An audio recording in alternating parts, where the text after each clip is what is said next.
Abordons maintenant le monde universitaire et celui de la recherche.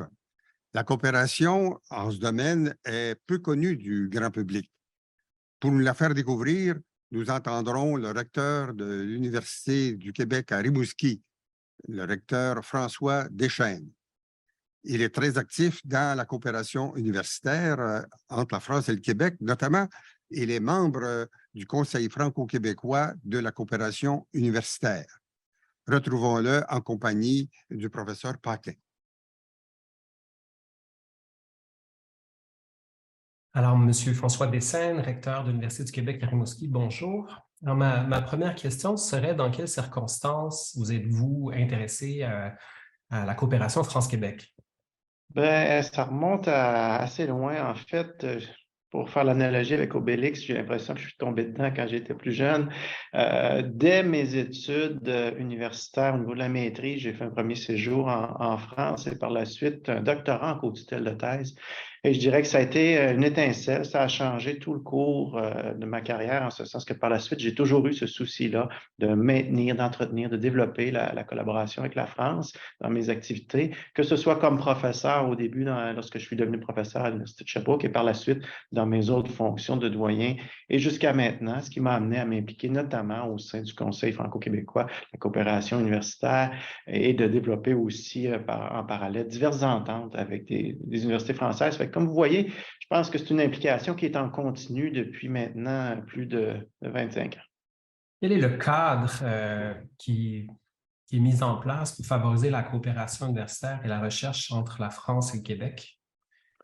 Bien, en fait, depuis maintenant plusieurs années, en 1965 environ, a été créée la commission permanente de coopération France-Québec. Et suite à ça, il y a eu tout un ensemble d'ententes intergouvernementales qui ont été adoptées, que ce soit en éducation, au niveau des universités, de la jeunesse. Et ça a créé au fil du temps, dans les années 60 jusqu'à 75 environ, tout un contexte qui était favorable au déploiement et de collaboration, un incitatif à créer davantage.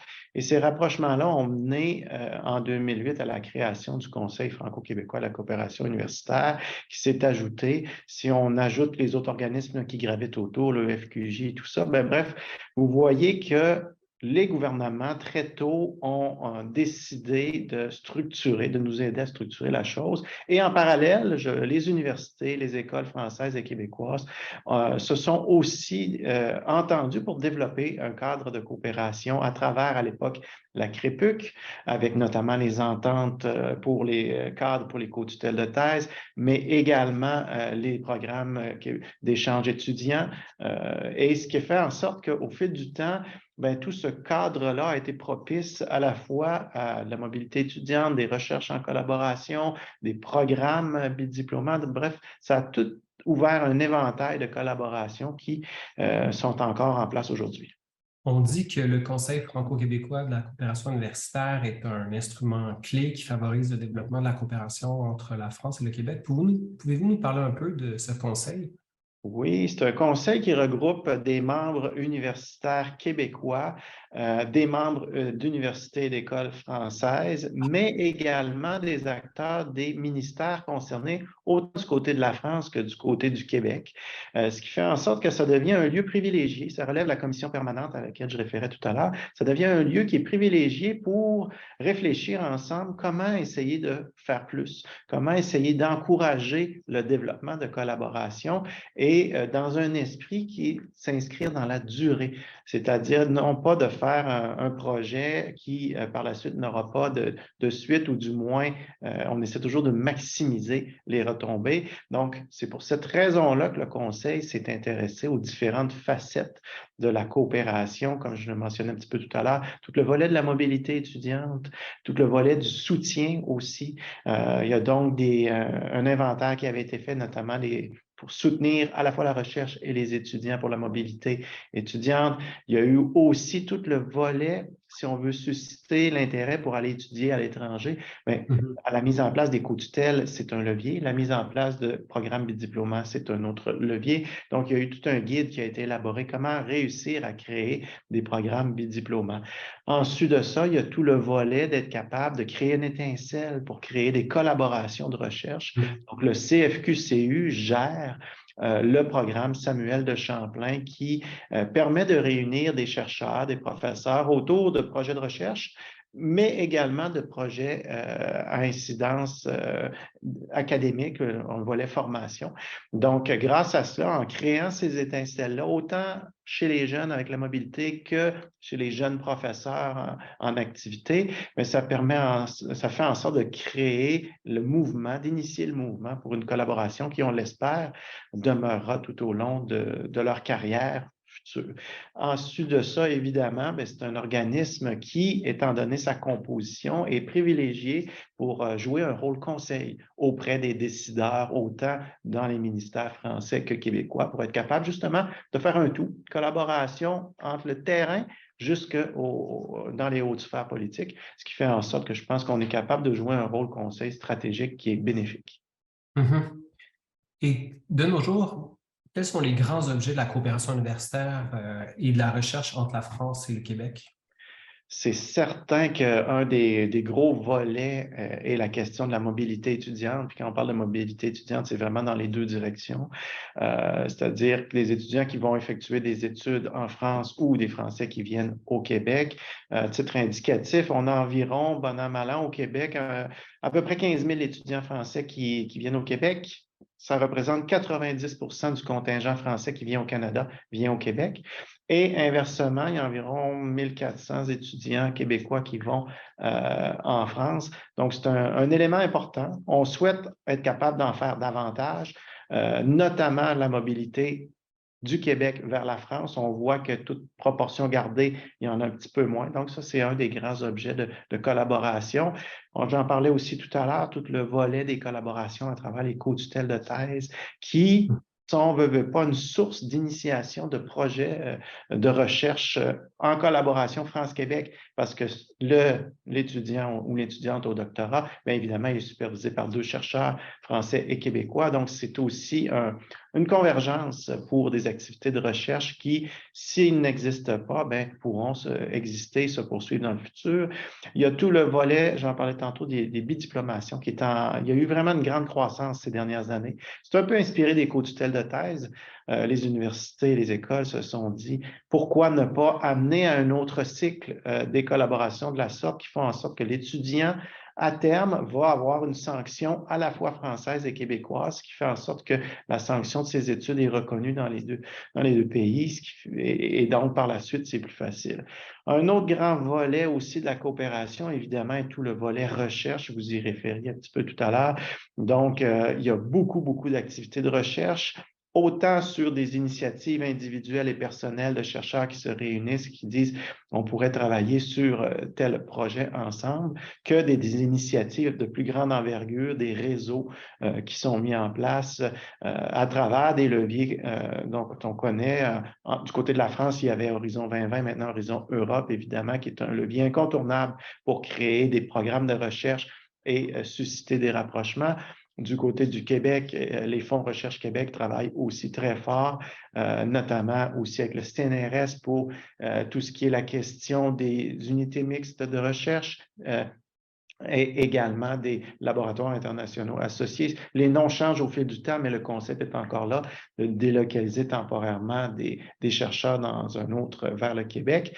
Et donc, ce sont des éléments très importants. Plus récemment, il y a aussi eu, et là, c'était vraiment une initiative des 2 premiers ministres, à la fois québécois et français, création de nouveaux types de structures qui ne sont pas des structures figées dans le béton, mais plutôt des structures virtuelles qui visent à rapprocher à la fois des chercheurs, mais aussi des industriels autour de thématiques, autour d'enjeux qui sont chers aux 2 pays.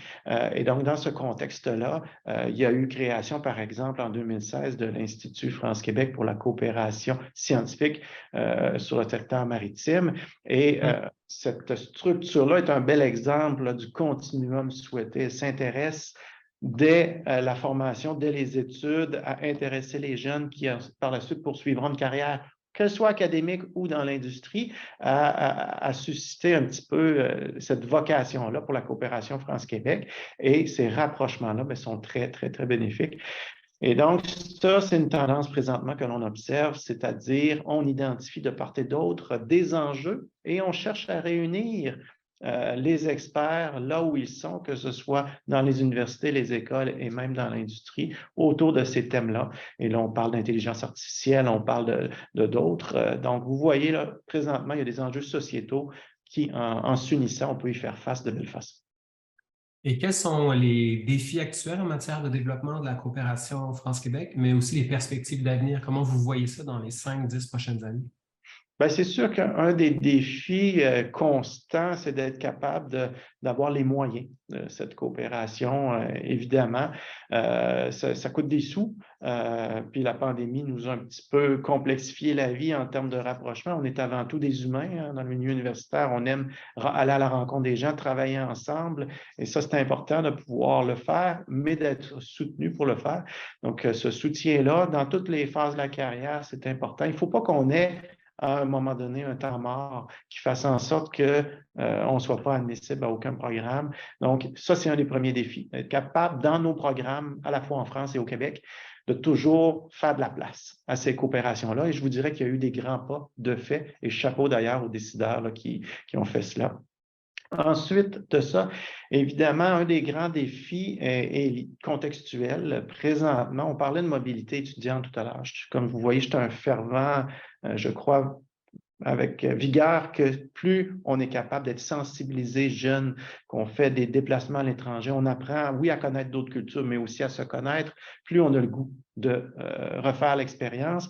Et présentement, bien, la conjoncture, je parlerai par exemple pour le Québec, de la main-d'œuvre, fait en sorte que les jeunes sont happés par le marché du travail très vite. Ils sont sollicités pour travailler tout en faisant leurs études. Et ça, quand on pense à la mobilité étudiante, bien, ce n'est pas juste de dire je m'absente pendant un trimestre, une année ou autre pour aller en France. Là, je vais m'absenter pour aussi du travail, des revenus en moins. Il y a eu une habitude de consommation créée avec tout cela. Des fois aussi, on assiste beaucoup, c'est les gens concilient travail, famille, études aussi.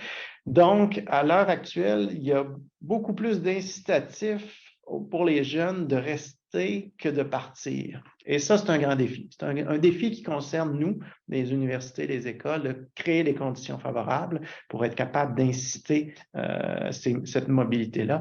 Mais je pense que c'est un défi aussi de société, des gouvernements en place.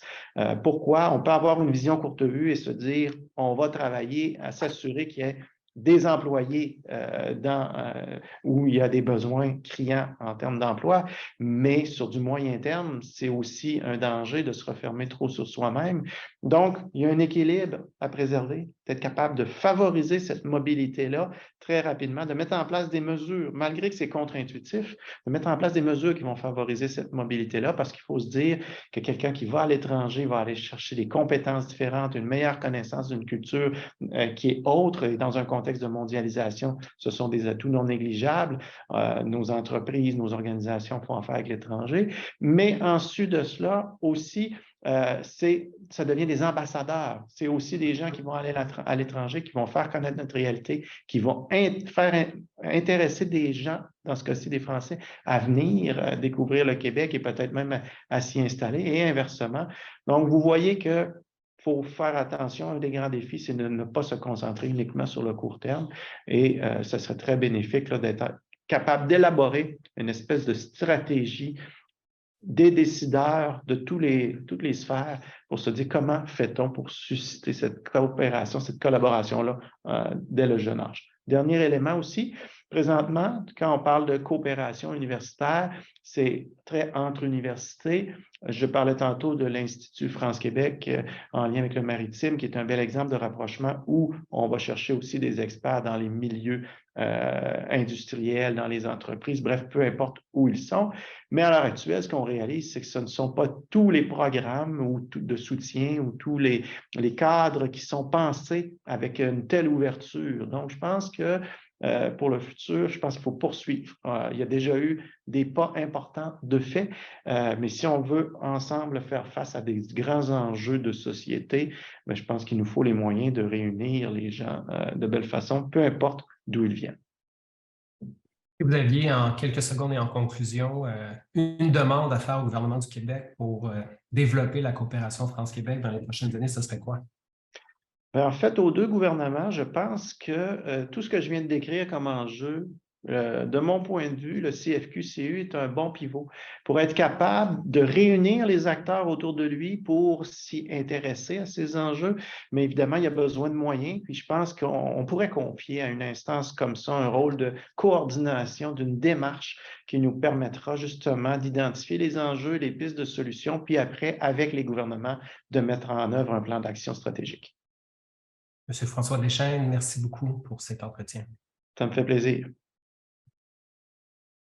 Merci beaucoup, Monsieur le recteur, justement d'avoir soulevé avec autant de clarté la multiplicité des enjeux qui s'offrent à nous et aux deux gouvernements pour maintenant et aussi les prochaines années.